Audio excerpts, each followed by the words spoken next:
एक दफा का जिक्र है, एक छोटे से कस्बे में पहाड़ियों के दरमियान एक नन्ही सी लड़की रहती थी जिसका नाम लिली था।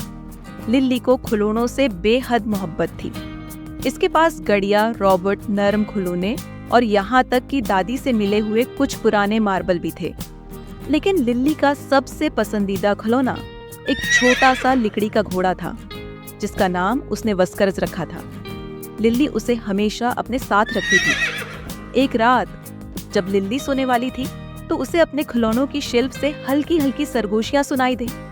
उसने अपनी आंखें मिली और एक हैरत अंगेज मंजर देखा। उसके तमाम खिलौने जिंदा हो रहे थे। वस्करस नरम आवाज में हुनहुनाया और शेल्फ से नीचे उतरा, जबकि उसकी कड़ियां लंबी लंबी जमाइयां लेने लगे। रोबोट भी बीप करने लगे और मार्बल खुशी से खड़खड़ाने लगे। लिली हैरान रह गई। ये क्या हो रहा है? उसने पूछा।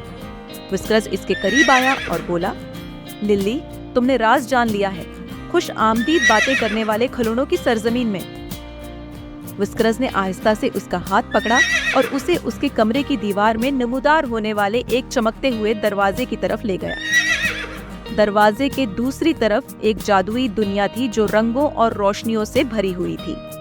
वहाँ बलाकुस से बने हुए ऊंचे ऊंचे किले थे, चमकते मोतियों की नदियां थीं और खुले मैदान थे जहां हर तरह के नर्म खिलौने आपस में खेलते थे।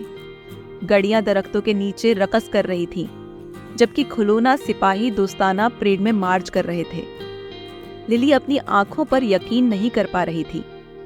हर वो खिलौना जिसका उसने कभी ख्वाब देखा था वहां था, और हर एक की अपनी एक अलग आवाज और शख्सियत थी। इसने रात भर इस हैरत अंगेज सरजमीन की सैर की, नए दोस्त बनाए और उनकी कहानियां सुने। वस्करस ने इसे बड़े बड़े कारनामों की कहानियां सुनाए, जबकि रोबोट ने इससे अपनी जदीद टेक्नोलॉजी के आलात दिखाए। जब बातें करने वाले खिलौनों की सरजमीन में आसमान हल्के गुलाबी रंग में ढलने लगा तो लिली ने एक हल्की सी धप महसूस की। वापस घर जाने का वक्त हो गया है, वस्करस ने कहा।